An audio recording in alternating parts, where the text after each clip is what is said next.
Cuando Fray Bartolomé Arrasola se sintió perdido, aceptó que ya nada podría salvarlo. La selva poderosa de Guatemala lo había apresado, implacable y definitivo. Ante su ignorancia topográfica se sentó con tranquilidad a esperar la muerte. Quiso morir allí, sin ninguna esperanza, aislado, con el pensamiento fijo en la España distante, particularmente en el convento de los Abrojos, donde Carlos V condescendiera una vez a bajar de su eminencia para decirle que confiaba en el celo religioso de su labor redentora. Al despertar se encontró rodeado por un grupo de indígenas de rostro impasible que se disponían a sacrificarlo ante un altar que a Bartolomé le pareció como el lecho en que descansaría al fin de sus temores, de su destino, de sí mismo. 3 años en el país le habían conferido un mediano dominio de las lenguas nativas. Intentó algo. Dijo algunas palabras que fueron comprendidas. Entonces floreció en él una idea que tuvo por digna de su talento y de su cultura universal y de su arduo conocimiento de Aristóteles. Recordó que para ese día se esperaba un eclipse total de sol y dispuso, en lo más íntimo, valerse de aquel conocimiento para engañar a sus opresores y salvar su vida. Si me matan, les dijo, puedo hacer que el sol se oscurezca en su altura. Los indígenas lo miraron fijamente y Bartolomé sorprendió la incredulidad en sus ojos. Vio que se produjo un pequeño consejo y esperó confiado, no sin cierto desdén.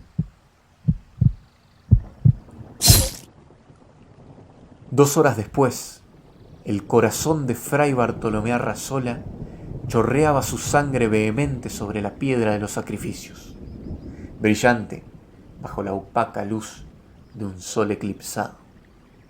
Mientras uno de los indígenas recitaba sin ninguna inflexión de voz, sin prisa, una por una, las infinitas fechas en que se producirían eclipses solares y lunares, que los astrónomos de la comunidad maya habían previsto y anotado en sus códices, sin la valiosa ayuda de Aristóteles.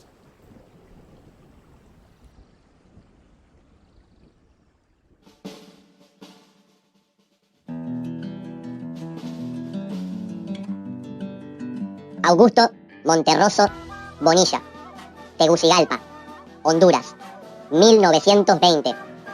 DF, México, 2003. Escritor.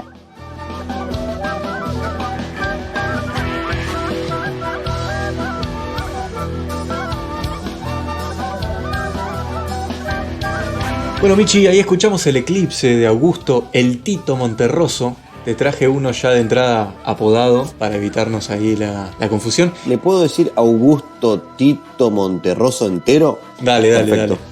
sí. Decile Augusto el Tito Monterroso. Perfecto, gracias. Y comenzamos con este cuentazo que presenta mucha tela para cortar y vamos a ver de intentar de cubrir algunos de los aspectos del mismo. El protagonista, el fraile Bartolomé Arrasola, es un español que vino en la misión de aculturalización del pueblo maya, enviado por la corona española en este viaje.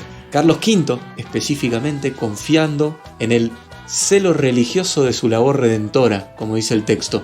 Ajá. Es decir, su esmero por redimir a los salvajes y enseñarles el camino del verdadero Dios. Y lo bien que hacen. Amén. Fray Bartolomé se encuentra abrumado y perdido por la inmensidad de la selva y abraza su destino, termina aceptando su inminente muerte. Y cuando Fray despierta, rodeado por mayas y frente a un altar, confirma su muerte con cierto alivio, de poder incluso desistir de su labor y de sí mismo, ¿no? Como dice el texto, aunque en ese momento una idea de supervivencia invade su quijotera, su cabecita.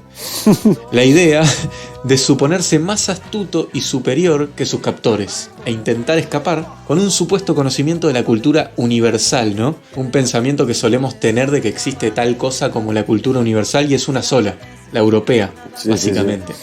Sí. Es nuestro conocimiento eurocéntrico occidental. Entonces, el fraile acudió a sus conocimientos aristotélicos y recordó que ese día habría un eclipse, y así quiso engañar a sus captores. En ese momento Bartolomé confió en su supervivencia, más aún al ver que los mayas deliberaban, y estuvo convencido de que los había engañado. Cito, no sin cierto desdén, es decir, desprecio por sus inferiores captores, ¿no? Que al rato demostraron su vasto y estudioso conocimiento científico al expresarse conocedores de los astros, y el corazón de Fray Bartolomé chorreó su europretenciosa sangre, como me gusta decirle, sobre la piedra de los sacrificios. ¿Vos decís mucho eso de europretenciosa sangre? ¿Lo utilizás así en una oración? Ponele...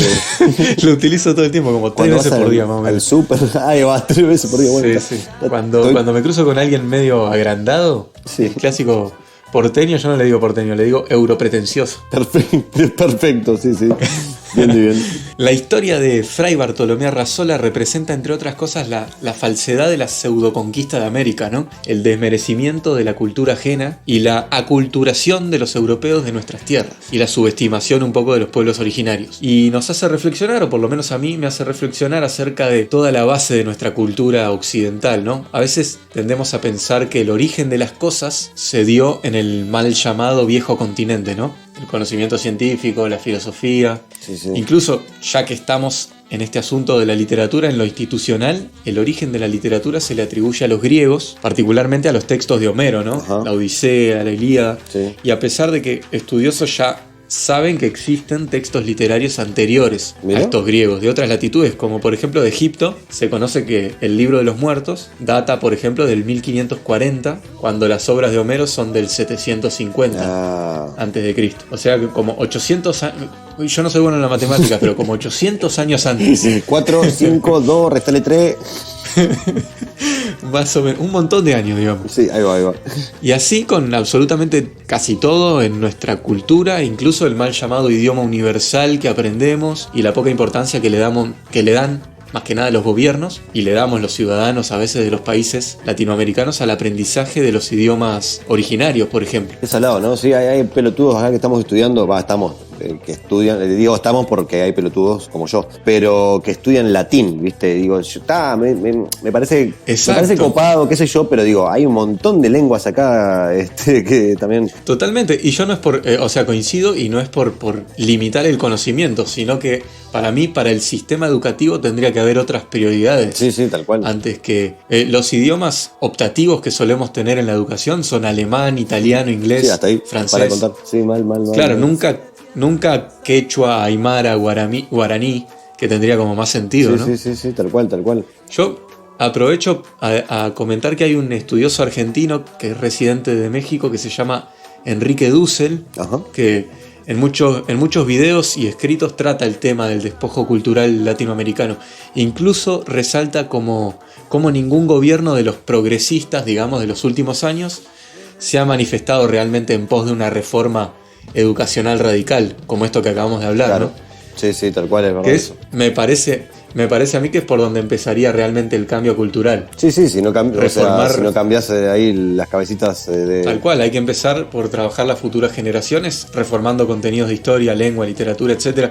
Y también investigando, porque seguro hace falta material, o sea, no creo que haya mucho, ya que Tal fue cual. quemado, bueno, ya pero que simplemente fue ocultado. ya ponerlo en duda, ¿entendés? No darlo como una realidad, como la única realidad, como la única verdad, ¿viste? Ya me parece que es bastante. Ajá, digo, totalmente. no es suficiente, pero es bastante.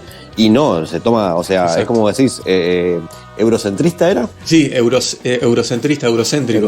Es que La educación es como, de acá es así. como vos decís, se toma como que es, y se toman como verdades absolutas. Sí. La literatura empezó con Homero, por ejemplo. Sí, ahí va, Listo. punto. Sí.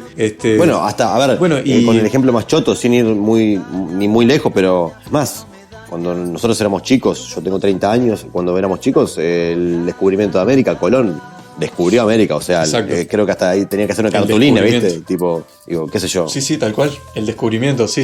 Yo, de hecho, creo que no hace tanto se habla de la conquista, de la masacre. Mira, ahí va. ¿no? Sí, Del genocidio. bueno, verdad, tal cual. Sí. E incluso, algunos hablan así. Hay otros profesores, por ejemplo, de historia, que siguen con aquella vieja idea del descubrimiento. Sí, hay que matarlo todo. Digo, ¿qué? ¿Qué dijiste? ¿Qué? ¿Perdón? ¿Qué? De una. Hay que descubrirlos a ellos, hay que descubrirlos.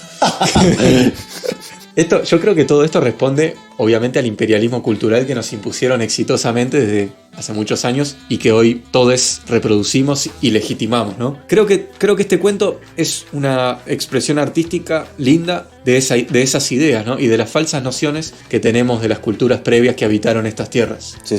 Bueno, y ahora algo sobre el autor, Augusto Monterroso, nuestro escritor. ¿Le puedo decir Tito? Sí. Cambiaste. Bueno, gracias. Cambiaste. Te pusiste más cómodo. ¿Eh? No sé qué estás diciendo. No entiendo.